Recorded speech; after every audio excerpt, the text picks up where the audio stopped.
Barros Velasco, soy investigadora y me dedico a explorar pues, ese mundo tan intrincado que conforma la experiencia del aburrimiento. Y concretamente me dedico a estudiar cómo el aburrimiento afecta a las personas mayores, no a las personas mayores en general. Y este es un concepto cada vez más ambiguo, que es una persona mayor.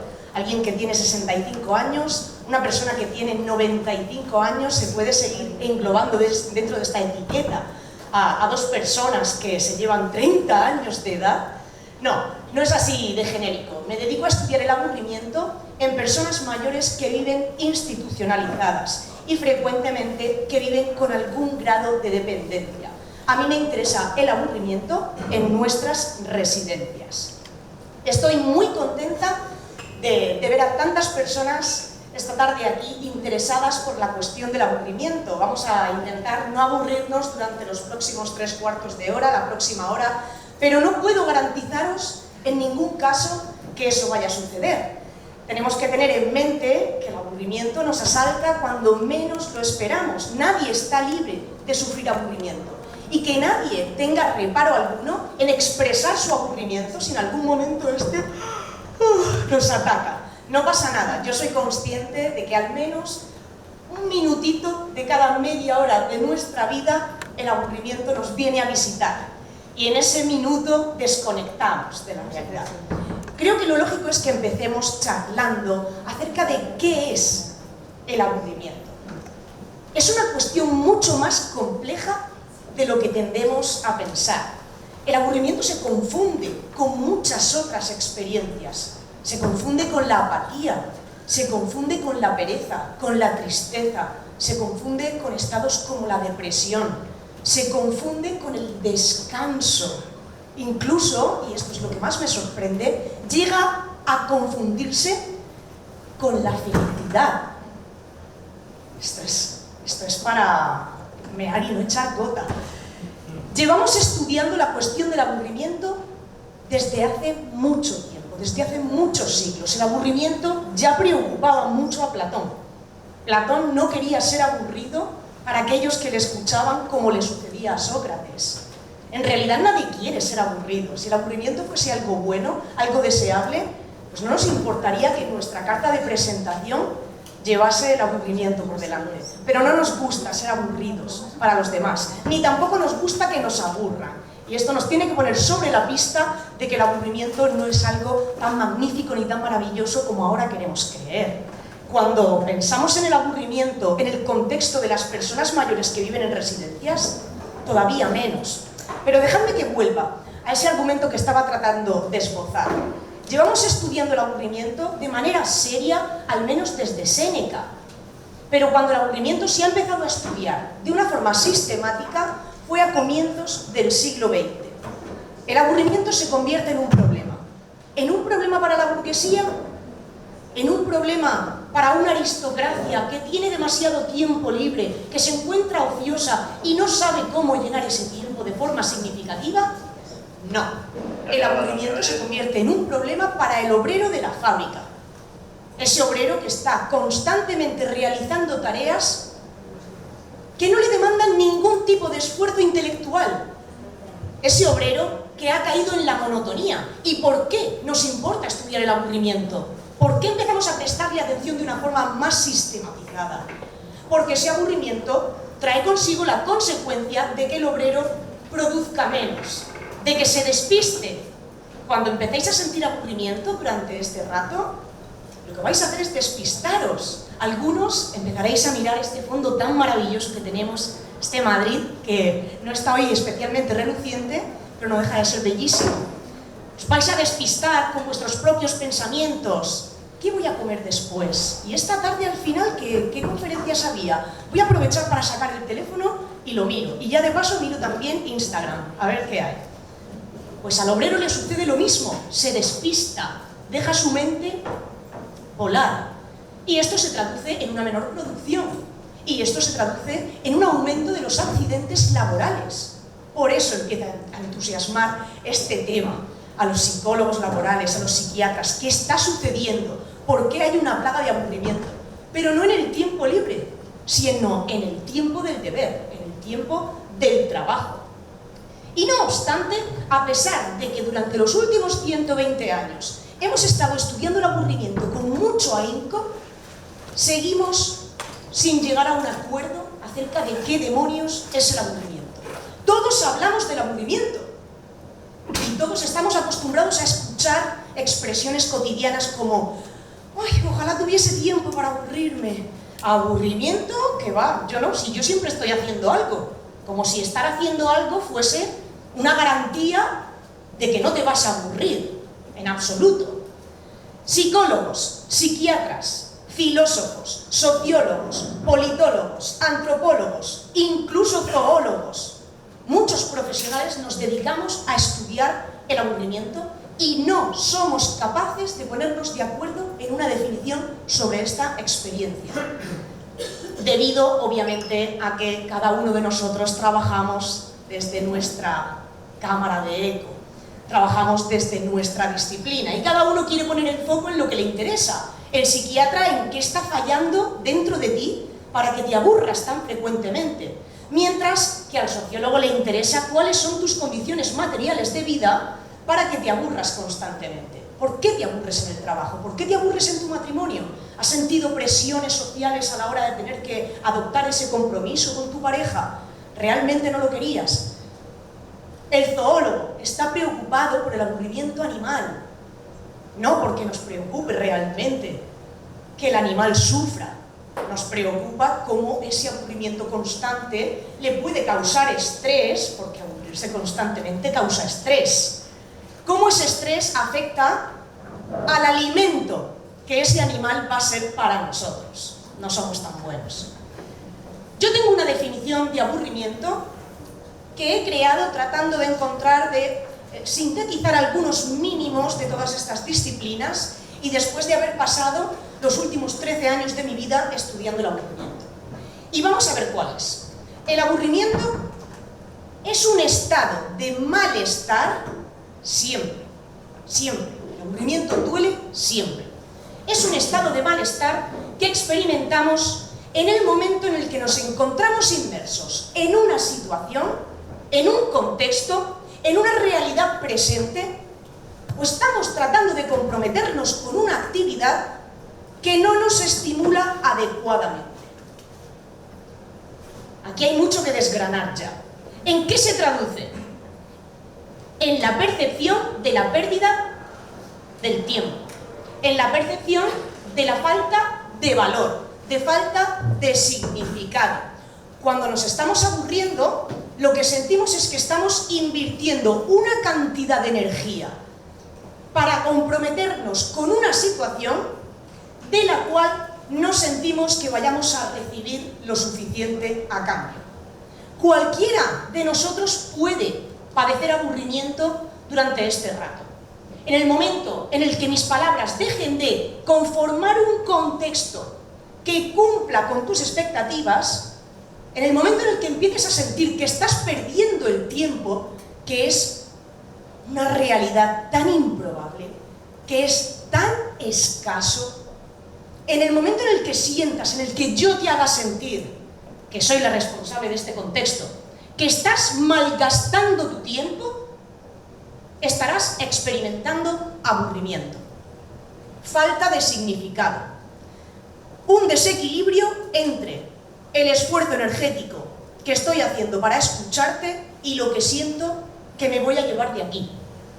Ha llegado ese momento en el que pensáis, ¿y a mí esto qué demonios me importa? Esto que está diciendo Josefa. Escuchad a vuestro aburrimiento. Nadie os obliga a permanecer en esta sala. Sois completamente libres, jamás me ofendería si alguien decide introducir un cambio en ese contexto y marcharse. O sacaré el teléfono móvil. Entenderé que estáis poniendo en práctica una estrategia de huida para romper con una situación que para vosotros no tiene sentido, que no tiene valor, no tiene significado suficiente. ¿Cómo me voy a enfadar? Lo último que quiero es robar vuestro tiempo. El aburrimiento no puede concebirse, a diferencia de otras emociones, otros estados como la soledad, no puede concebirse en términos de una experiencia deseada o no deseada. La soledad sí. La soledad deseada es esa en la cual nos sentimos cómodos, porque estamos con nosotros mismos, con nuestros pensamientos, no tenemos necesidad de contacto con otros seres humanos, plantas o animales. Y la no deseada es la falta de acceso a la compañía que uno desea. No existe algo así como el aburrimiento deseado. Aburrimiento no es lo mismo que estar sin hacer nada, a menos que estés sin hacer nada por obligación, cuando lo que tú querrías es estar haciendo algo que para ti tenga significado. Nos aburrimos, de hecho, más a menudo cuando estamos haciendo cosas que no hemos elegido, cosas que nos vienen impuestas, esas cosas que hacemos en el tiempo del deber, cuidar de los hijos, la casa, obligaciones, rutinas, monotonía, el trabajo. Nos aburrimos más a menudo en esa franja de tiempo del deber que cuando estamos sin hacer nada. Si tú estás un sábado tumbado a la Bartola en el sofá de casa, con la barriga al aire, sin hacer nada, y te sientes bien, esa situación para ti en ese momento tiene significado. Esa situación se corresponde con tu necesidad de estímulo en ese momento concreto. Esto de la necesidad de estímulo hace que el aburrimiento sea un fenómeno muy, muy complejo, porque es totalmente subjetivo. Tu necesidad de estímulo viene determinada tanto por factores biológicos como por factores sociales. La sociedad también te indica qué debería estimularte y qué no. Acudir a una conferencia en el Círculo de Bellas Artes debería estimularte, porque aquí hay un intercambio de ideas, pensamiento. Ver la Isla de las Tentaciones no debería estimularte. La sociedad te intenta guiar. Tu nivel de estímulo óptimo no es el mismo cuando eres un niño, que cuando eres un adolescente, que cuando eres un adulto mayor. Pero voy más allá. Tu necesidad de estímulo es completamente distinta en distintos momentos del día. No es el mismo estímulo el que necesitas a primera hora de la mañana que el que necesitas antes de irte a dormir. Esto hace que lo que antes te encantaba ahora te aburra y que quizá empezó la conversación y estabais súper animados, pero empieza el hambre a apretar, hay una necesidad fisiológica fundamental que te dice vete a comer y empiezas a desconectar y a pensar que estar aquí ya no tiene valor ni tiene significado, que deberías estar comiendo. Entonces, no podemos decir que el aburrimiento sea un fenómeno placentero, ni un fenómeno del cual podemos disfrutar, ni un fenómeno que esperamos poder abrazar en algún momento del día. No tiene ningún sentido que ninguno de nuestros políticos haga apología del aburrimiento y nos vendan eslóganes del tipo «tienes derecho a aburrirte». No, tienes derecho a tener tiempo libre. Tienes derecho a tener ese tiempo del poder en el que tú elijas cómo quieres voluntariosamente llenarlo. Pero tú no querrías que en ese tiempo te atacase el aburrimiento. Sí, porque es que mientras me aburro, mi cerebro desconecta. No, eso no es cierto. Cuando te estás aburriendo, el cerebro no desconecta. Cuando te estás aburriendo, el cerebro se pone a trabajar para buscar una salida de esa situación que te está aburriendo. Lo que pasa es que muchas veces no nos damos ni cuenta. Esto sucede de manera inconsciente. No hay un proceso metarreflexivo desde el momento en el que yo empiezo a sentir aburrimiento hasta el momento en el que tomo... Hasta luego, lo siento. Hasta el momento en el que yo decido introducir un cambio en ese contexto para que el aburrimiento forme parte del pasado. Esto no pasa así.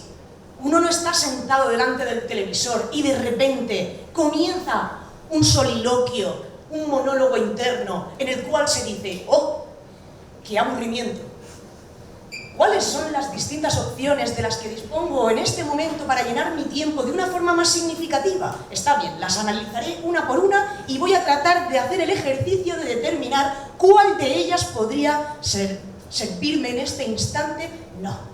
¿Os imagináis el gasto energético que conllevaría hacer esto cada vez que nos encontramos en una situación que no nos estimula adecuadamente? Entonces, nuestro cerebro directamente almacena opciones que te funcionan para llenar tu tiempo de forma significativa y cuando empieza a notar que los niveles de excitación cortical caen porque estás en una situación que no te estimula adecuadamente, sin que medie ningún proceso reflexivo, ya estás metido en Instagram. Tu cerebro sabe que en esa situación, en Instagram, pasas 10 minutitos, desconectas y recargas las pilas. La gran mayoría de las veces no existe un pensamiento acerca de esa situación que nos está causando el aburrimiento.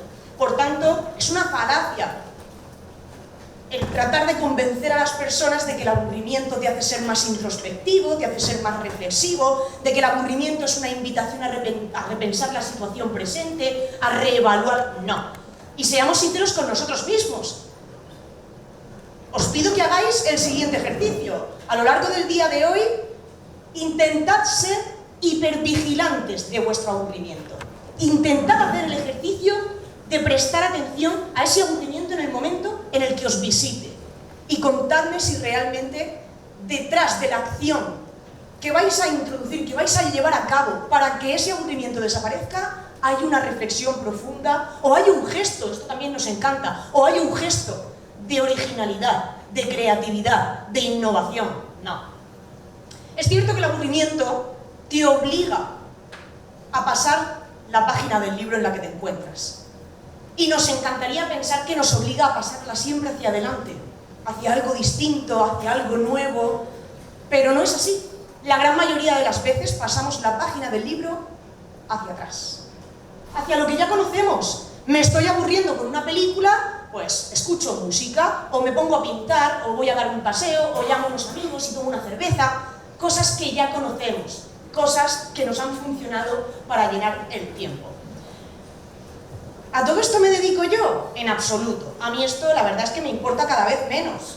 Me gusta romper con algunos de esos mitos que tenemos tan arraigados en nuestra narrativa popular acerca del aburrimiento. Pero no es lo que a mí me interesa. A mí me interesa una experiencia del aburrimiento que llamo disfuncional. El aburrimiento, siempre y cuando actúe como una señal de que algo está fallando y tú tengas la oportunidad de enmendar ese fallo, puedas introducir un cambio en ese contexto, es una maravilla. Está evitando que gastes energía en algo que para ti no tiene significado. Siempre que puedas, claro, a veces los compromisos son los compromisos y uno se tiene que aguantar y sufrir el aburrimiento. Esto es la vida, ¿no? La vida sobre todo adulta. Sin embargo, a mí lo que me interesa es qué sucede en el momento en el que tú empiezas a sufrir el aburrimiento y no puedes hacer nada para librarte de él. Lo que se conoce en la literatura como aburrimiento crónico. Estar aburrido constantemente y no poder introducir cambios en ese contexto. No poder echar mano de esas opciones que tenemos en nuestra mente que nos funcionan habitualmente para llenar el tiempo de forma significativa. Ese es el problema que a mí me interesa estudiar, porque todo lo otro es teoría y es maravilloso, pero yo soy una filósofa atípica en el sentido de que me gusta que la teoría tenga una utilidad en la práctica, especialmente cuando todas mis investigaciones las pagáis vosotros. ¿Por qué demonios no íbamos a poder escapar del aburrimiento? Normalmente podemos hacerlo. ¿Pero por qué? ¿Qué situación tendría que darse para que seamos incapaces de huir de una situación que nos aburre y que nos está causando dolor? La primera, que uno sienta el dolor del aburrimiento, pero no tenga la más mínima idea de cuál podría ser la alternativa para sentir que está llenando el tiempo de forma significativa. Sé que aquí me estoy aburriendo, pero es que no se me viene nada a la mente. Decía Tolstoy que el aburrimiento es el deseo de tener deseos. No siempre, no siempre. Eso sucede en casos de aburrimiento crónico en los cuales uno no da con la tecla. Esto nos pasa a todos alguna vez, ¿eh? Esto de estar también un fin de semana y decir, ¡ay, qué aburrimiento! ¿Qué hacemos? Lo que tú quieras, no lo que quieras tú, no, di tú. No, yo qué sé, a mí me da igual, y a mí también. no viene, no viene. Bueno, pero al final siempre pasa, te llama alguien, oye, venía a tomar unas cañas, toma, solucionado. Ya está. Ahora imaginad que hay personas que se quedan en ese estado durante horas, incluso días, e incluso meses.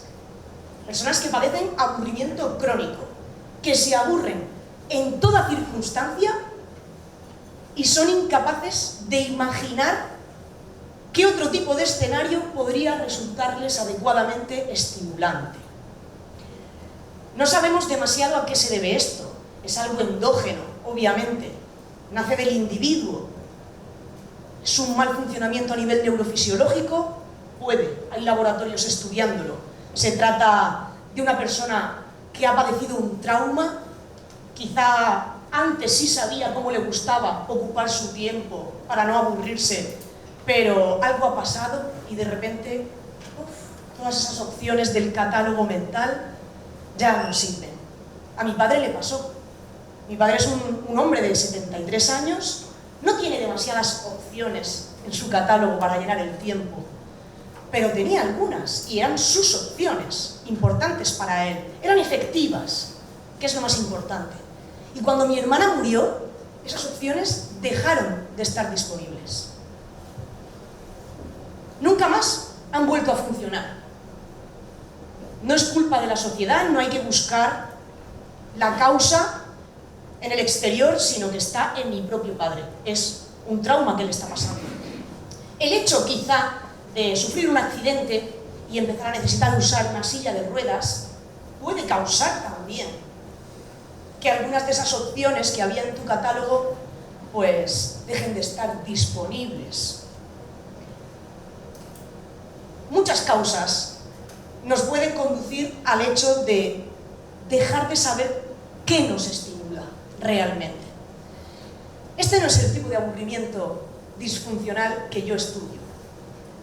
Mi background es en humanidades, con alguna pincelada he picoteado en la psicología y un poquito en la sociología.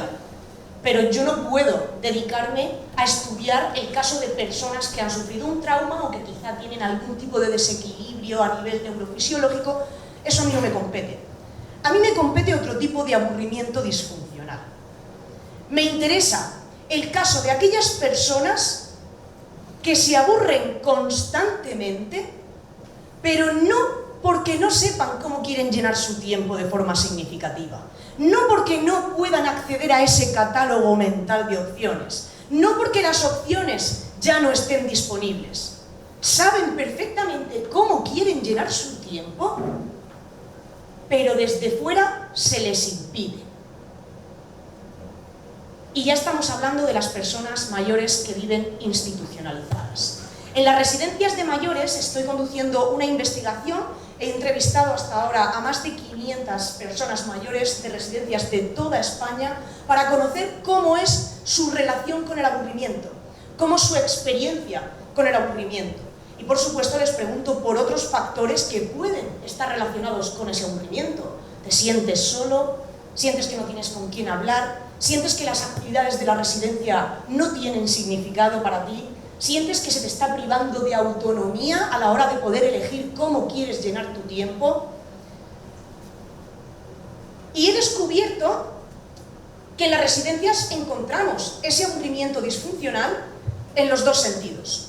Por una parte, tenemos personas que se aburren pero no saben qué quieren hacer para llenar el tiempo de forma significativa.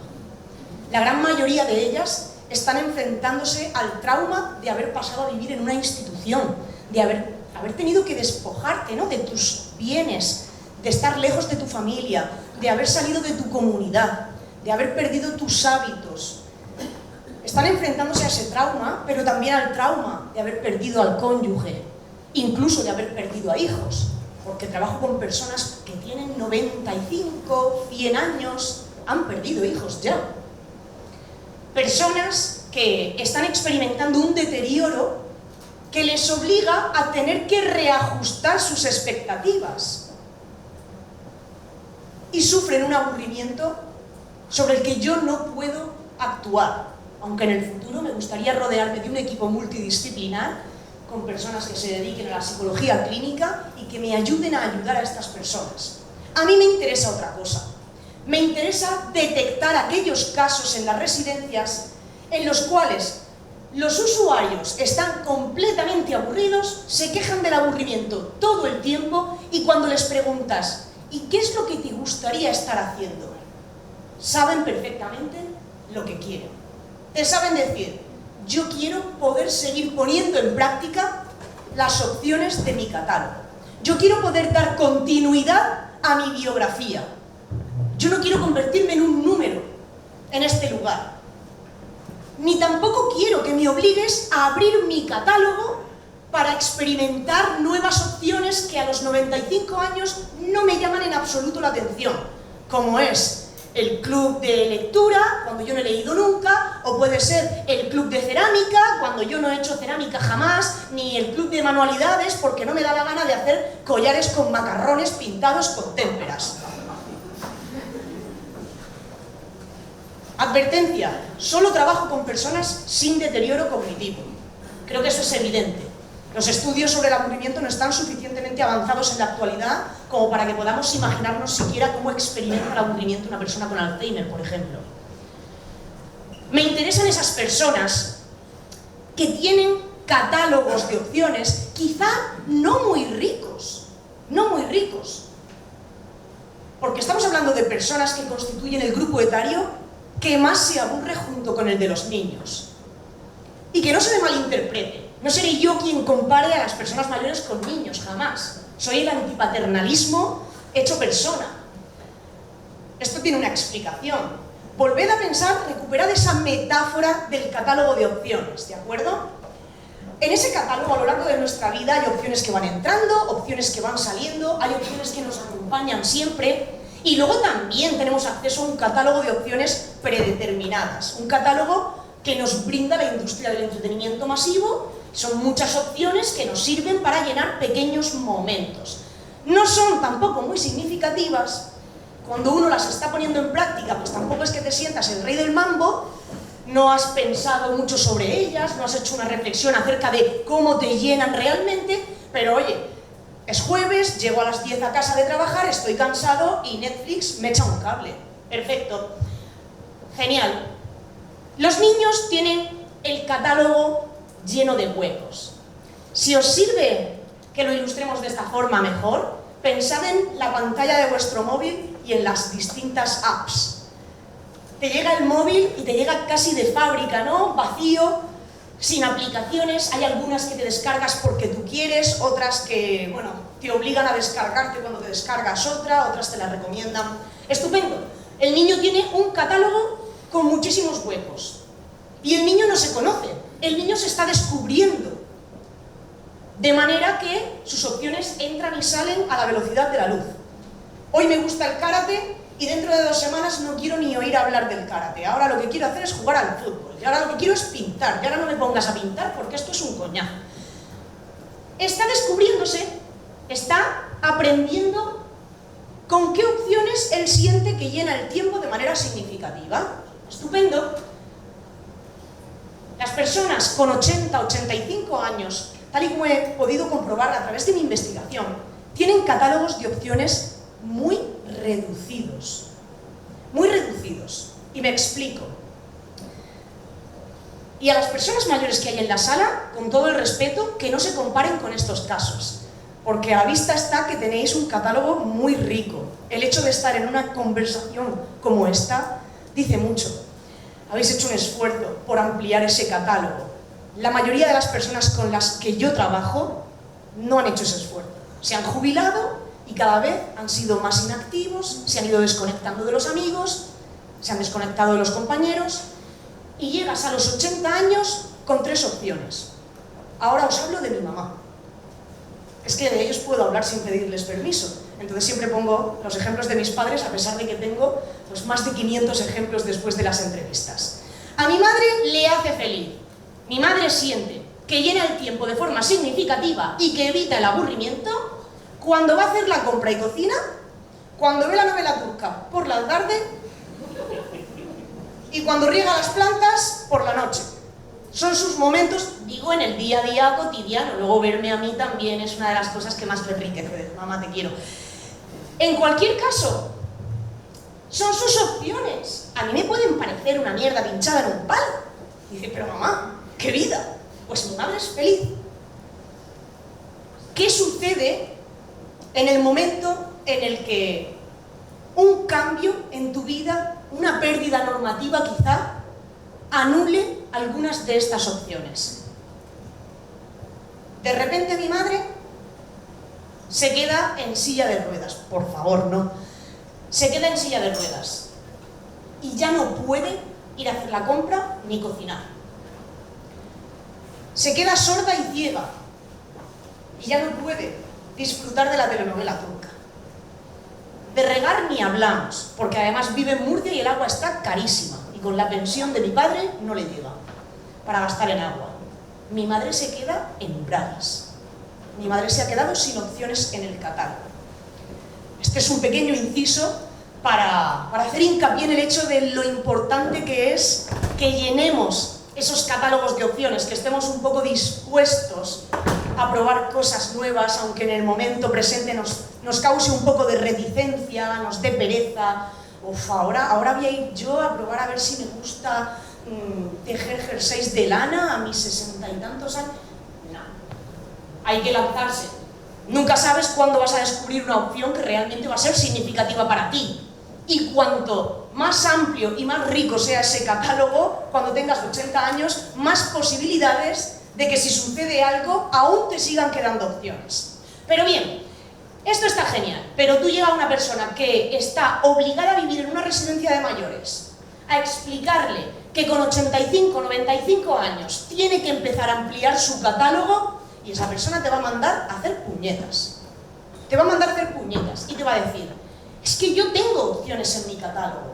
Es que yo antes de vivir aquí, yo limpiaba el polvo en mi casa, yo podía hacer pequeñas tareas domésticas, yo tenía un perro con el cual sentía que pasaba un tiempo muy significativo. Es que a mí me gustaba mucho tejer jerseys, me gustaba coser, y en la residencia, por establecer un protocolo de seguridad para que a nadie le pase nada, pues ya no se te permite ni ayudar con la cocina, porque a ver si te quemas. No te permito coser, porque igual te pinchas o te cortas. No te permito traerte a tu perro, porque es que necesitas que alguien te ayude a la hora de alimentarlo y de cuidarlo.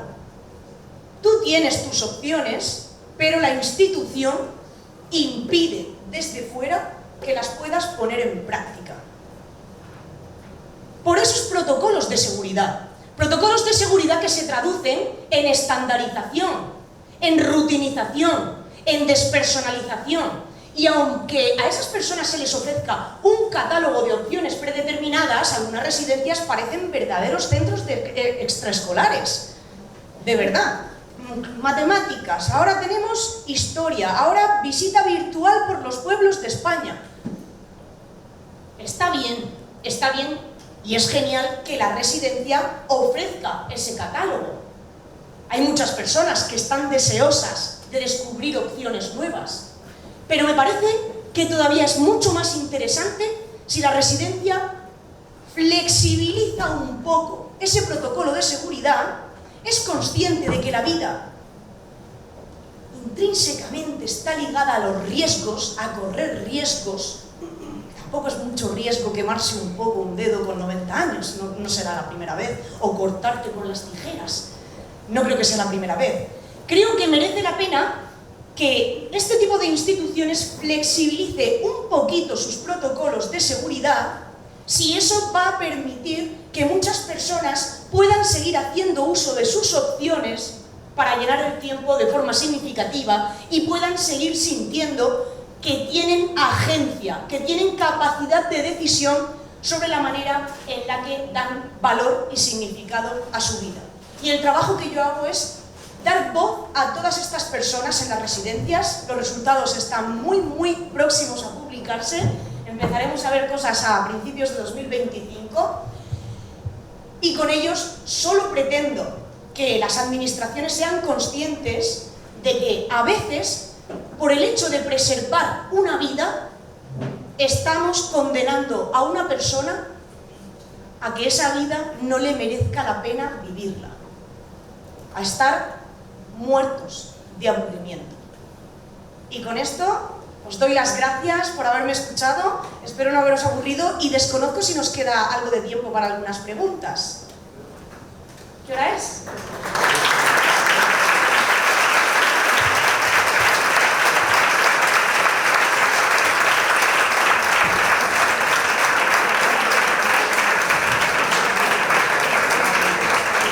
Perfecto.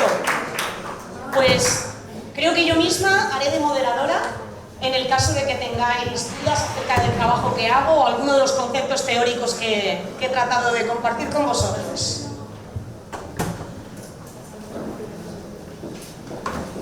Al final voy a pedir un sueldo, ¿eh? Gracias. Bueno, gracias por la conferencia y por las palabras. Sí que es verdad que a mí me llama la atención cuando se habla de llenar el tiempo, ¿no? Y no lo sé, para mí es muy importante lo que es la capacidad de crear intimidad. Da igual que sea tejiendo, pero si cada vez hacemos una actividad y no tenemos en cuenta esa capacidad de crear intimidad, no es una cuestión de riesgos. Para mí la vida no es una cuestión de tomar riesgos. Es una cuestión que tiene que ver con otras cosas. Y aburrirse, quiero decir, al final no es ni bueno ni malo, simplemente es estar. Y si no asumes que tienes que estar del modo en que hay que estar, no creas intimidad. Que no es una cuestión de hacer, me refiero. O hasta qué punto. ¿Hasta qué punto? Sí, perfectamente. Es que se puede observar el caso completamente opuesto. De nuevo, quiero hacer hincapié en esta idea de que cuando uno simplemente está estando, y eso es lo que te pide el cuerpo, ni es aburrimiento, ni hay ningún problema. Y en residencias encuentro el caso completamente opuesto.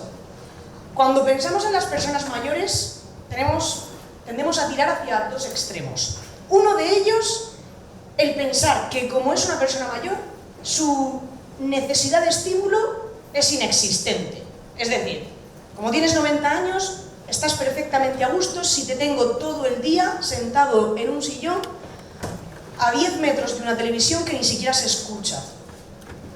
Y luego nos vamos al otro extremo, el de pensar que como yo estoy en un momento más de hacer que de estar, tengo que tener a todas las personas en la residencia haciendo cosas todo el tiempo.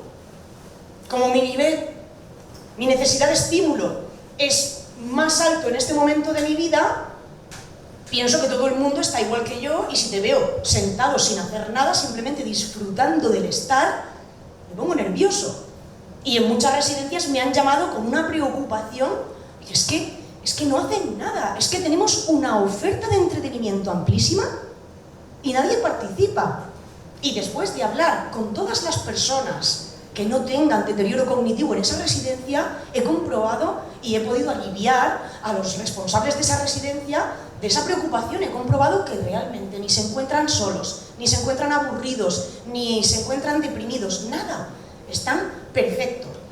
El problema está en cuando no se pregunta, en cuando se da por supuesto que tienes que tener este nivel de estímulo o este. Ese es el problema, desde mi punto de vista. Y efectivamente, el aburrimiento no es bueno ni malo, depende. El aburrimiento, siempre que puedas ensayar una huida frente a él, cuando te estás encontrando mal, y si puede ser una huida en la cual tú puedas tomar conciencia de esa situación, puedas pensar, sería lo ideal. Es funcional. Ahora bien, cuando uno no puede escapar del aburrimiento, eso es malo. No es el aburrimiento malo en sí, sino aquella condición. El aburrimiento es un síntoma. Y es bueno en tanto que como síntoma al menos te da una oportunidad de examinar cuál es la enfermedad realmente. Y en este caso, en mi investigación, a mí lo que me interesa es la enfermedad que constituye esa institucionalización inflexible que no permite que las personas sigan desarrollando sus tiempos, sea como sea. Vale, creo que había una mano por aquí. Muchísimas gracias por tu pregunta.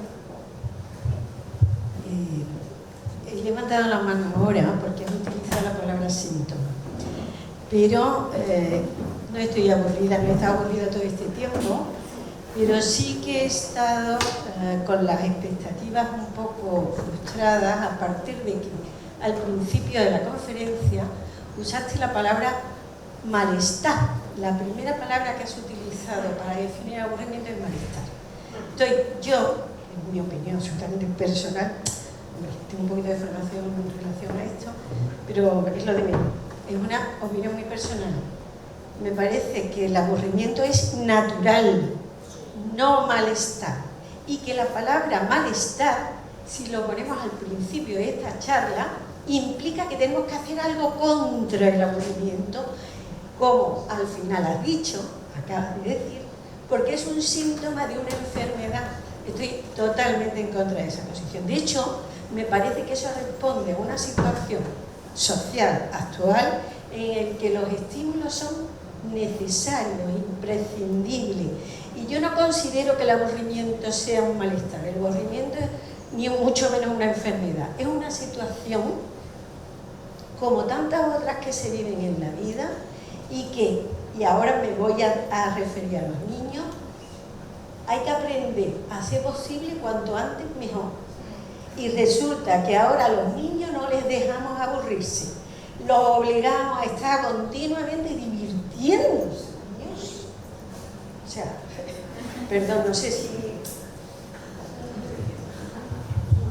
Muchísimas gracias por compartir con nosotros tu perspectiva. Aburrimiento no es lo contrario a entretenimiento. No se trata de que estés divirtiéndote, entretenido, es contrario al significado. Y es algo distinto también al hecho de que como no tenemos tiempo para dedicar a nuestros hijos, les demos por la vía fácil una pastillita para que estén ocupados. En cualquier caso, yo disiento con muchas de las afirmaciones que has hecho, y eso es lo bonito, precisamente. A nosotros nos da significado. ¿El qué? A nosotros, en mi sentido. Ah, por supuesto. A otra persona no. Vale, y me encanta que más que preguntas, pues os apetezca contar un poco, ¿no?, vuestra perspectiva. La verdad es que yo he recorrido un camino bastante largo desde que empecé a hablar públicamente sobre esto del aburrimiento. Y digo largo no porque haya ocupado mucho tiempo, han sido 2 años, pero he tenido oportunidad de compartir mi filosofía del aburrimiento, mi forma de entender el aburrimiento, con tantas personas tan distintas, en foros tan dispares, que gracias a esas conversaciones, ahora más que nunca es cuando sé lo que quiero decir sobre el aburrimiento. Así que no puedo más que estaros agradecida siempre. Muchas gracias. Gracias por la conversación, que me está resultando altamente estimulante y sobre todo significativa. Así que no me estoy aburriendo nada. Yo quería preguntarte, más allá de los resultados que nos vas a compartir a partir de 2025, ¿qué líneas de investigación vas a seguir? Quiero decir, evidentemente el ámbito de las personas mayores institucionalizadas es más fácil de investigar a lo mejor, porque es un universo, no, me refiero a que es un universo bien delimitado, pero el tema de los adolescentes, de los jóvenes que habéis comentado ya, o a mí me parece interesantísimo el tema de las personas que trabajan en ámbitos exigentes desde el punto de vista cognitivo y que se aburren, por ejemplo. ¿Vas a ir por ahí? ¿Qué nos vas a contar el año que viene? Voy a estudiar el aburrimiento en los zoológicos. No. A esto de... Muchísimas gracias por la pregunta. A esto del aburrimiento a causa de la institucionalización le queda mucho. De hecho, nadie en España había hablado de la cuestión del aburrimiento en las residencias hasta que puse yo las primeras piedras en este camino. Y es por eso por lo que mi investigación pues, ha alcanzado cierto reconocimiento, porque ha sido un filósofo desde fuera de la disciplina de la gerontología y de la geriatría el que ha reparado en que quizá un problema no es el más importante. Desde luego, no quiero recibir hoy la crítica de ninguna de esas personas que me dicen importante es el Alzheimer, importantes son los salarios de los trabajadores. Claro que sí, pero es que yo no soy médico, ni tampoco, yo intento aportar mi granito de arena desde lo que yo puedo hacer, ¿no? Para mí sería mucho más fácil quedarme en la biblioteca de mi facultad leyendo a Kant y reinterpretando en fin, otra vez a Kant, pero esto es lo que a mí me gusta. Entonces, es un camino que acaba de comenzar y al que le queda muchísimo recorrido, especialmente porque lo que a mí me interesa es llegar a los responsables de las administraciones. Entonces, mi camino ahora se está deslizando a meter la patita en esos comités, en esos foros de expertos, en esos círculos desde los cuales se decide cómo van a ser los convenios que regulan las residencias. Y por el momento me voy a quedar ahí. Además tengo otras responsabilidades de carácter administrativo, como sacar adelante una sociedad de estudios del aburrimiento, en la cual, bueno, pues estáis todos invitados, es gratuito unirse si os gusta de vez en cuando que se os cuente qué se está haciendo sobre esto del aburrimiento. Tengo que seguir coordinando a muchas personas en todo el mundo en torno al estudio de este fenómeno y con eso creo que de momento es suficiente. Me llama la atención, y quizás esto no debería decirlo, pero me llama la atención, no creo que vaya a conseguir quedarme satisfecha con las mejoras que pueda llegar a implementar en el sector geroasistencial, pero si alguna vez veo que ya he tocado techo, me llama mucho la atención también estudiar cómo afecta la institucionalización a la experiencia del aburrimiento disfuncional en las prisiones y cómo frente a ese aburrimiento se reacciona de una forma parecida a la que encontramos en las residencias, que es conducta violenta, adicción a las drogas, cada vez más desadaptación. Me interesa, pero de momento me interesa más mejorar la vida de los mayores, sobre todo para cuando sea mayor yo. A ti. Hola, gracias. Es una pregunta y muy rápida. ¿Hay personas que se aburren más que otras? Y si es así, ¿por qué? Ojalá pudiese contestarse a esa pregunta. Se han hecho estudios para determinar que las personas de color se aburren más y hay estudios que dicen que los hombres se aburren más que las mujeres. Yo la verdad es que este tipo de estudios pues los respeto porque los colegas que los llevan a cabo son eminencias dentro de los Boredom Studies, de mi campo de investigación, pero sinceramente me parece una absurdidad. Creo que el aburrimiento es un fenómeno multifactorial al cual, bueno, pues hay que prestarle atención a una cantidad de elementos para saber qué influencia en cada caso concreto ese despertar de tu aburrimiento, que no es posible hacer aseveraciones de ese tipo. Los suecos se aburren más que los italianos, porque el clima, eso es muy complicado. Lo que sí te puedo decir, si quieres que te dé algo de carne en este aspecto, es que no somos, ni por allá pasó, la sociedad que más se aburre. Para nada. Quizás somos la sociedad que más gandula, podemos decir, gandules, que más acomodaticia es frente al aburrimiento, que menos ganas tiene de esforzarse por descubrir nuevas maneras de llenar el tiempo de forma significativa. Quizás somos la sociedad que más disfruta, aunque luego eso le pesa y le frustra, de que se lo den hecho. Es que nosotros hemos creado esta sociedad, nosotros hemos creado ese catálogo de opciones predeterminadas, nosotros somos los artífices de la industria del entretenimiento masivo. Lo hemos creado para estar más cómodos y no tener que pensar, porque pensar es muy doloroso. No, decía occidental. Occidental, porque si nos vamos a sociedades asiáticas, la percepción del aburrimiento es completamente distinta. Y última pregunta, porque nos iremos del tiempo. Gracias, Josefa. Yo quería quería hacer énfasis en la formación sobre todo en la edad infantil y en la adolescencia, porque hay personas con un interior rico, con una formación, son capaces de bandearse mejor en el desarrollo de lo que esté viviendo. Quisiera también, me gustó que haya puesto que hay otras, no solamente las residencias, ha dicho lo de las cárceles, pero también están las familias, están los grupos, están también vinculados los que son los trabajos, las oficinas.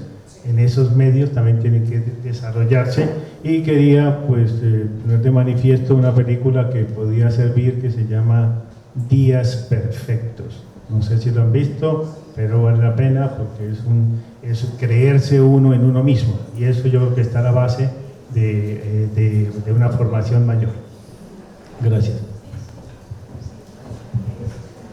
Gracias a ti, por supuesto, y sobre todo por la recomendación. Bueno, he de decir que a mí me parece que merece la pena, y todos los que estáis aquí estáis por algo y esto lo sabéis, no voy a descubrir nada nuevo.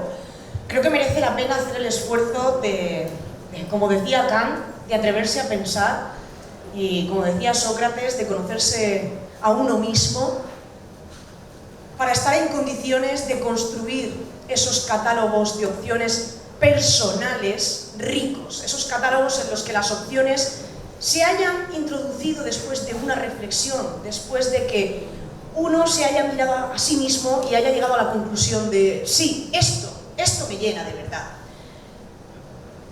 Y no me resisto a despedir esta sesión volviendo al tema de los niños, que es muy puñetero. No se trata de dejar que los niños se aburran. Obviamente no huelga decir que esta es mi forma de ver las cosas, pero no se trata de dejar que el niño se aburra. Si tú dejas que el niño se aburra, pues es posible que el niño acabe desarrollando opciones por sí solo. ¿Y por qué tendemos siempre a pensar que esas opciones nos van a gustar? No olvidemos que el niño es el niño. Yo soy el adulto, soy responsable de ese niño. Cuando el niño te pide consejo sobre qué opciones hay disponibles que no conoce todavía, o traducido, dicho en cristiano, cuando el niño te llega como padre, como tío, como hermano mayor y te dice: mamá, me aburro, el niño no te está diciendo conviértete tú en la opción para llenar el tiempo, te está diciendo qué otras cosas hay, te está pidiendo que hagas las veces de guía. Y a mí me parece que como adultos merece la pena que dediquemos tiempo a orientar a los niños acerca de opciones que consideremos que están en línea con nuestros valores, que son educativas, que son saludables, adaptativas, funcionales, para que el niño no desarrolle la opción de llenar el tiempo con las drogas, por ejemplo, o de llenar el tiempo única y exclusivamente con el teléfono móvil. Me parece que merece la pena hacer ese esfuerzo, aunque esto lleva tiempo y estamos todos muy cansados, pero es importante que cuando tu hijo te dice que se aburre, no digas: pipí caballito, pues te das con una piedra en los tobillos. Esto nos lo decían las madres cuando éramos pequeños. Solo se aburren los tontos, hijo. No. O sea, esa no es la solución. ¿Qué esperas? ¿Que tu hijo, fruto de su aburrimiento, desarrolle una opción para su catálogo consistente en leer la Odisea de Homero? Pues no. Lo más probable es que tu hijo se deje influenciar por las opciones de otras personas y no todas ellas te van a gustar. Y tú eres su responsable, así que es tu responsabilidad preocuparte por qué opciones está introduciendo en su catálogo tu hijo. Esa es mi forma de ver las cosas. Y sé que ahora os encantaría clavarme un cuchillo con esto de los niños para terminar, pero creo que tenemos que respetar los tiempos y despedirnos. Muchísimas gracias por vuestra atención y por vuestra participación. Gracias.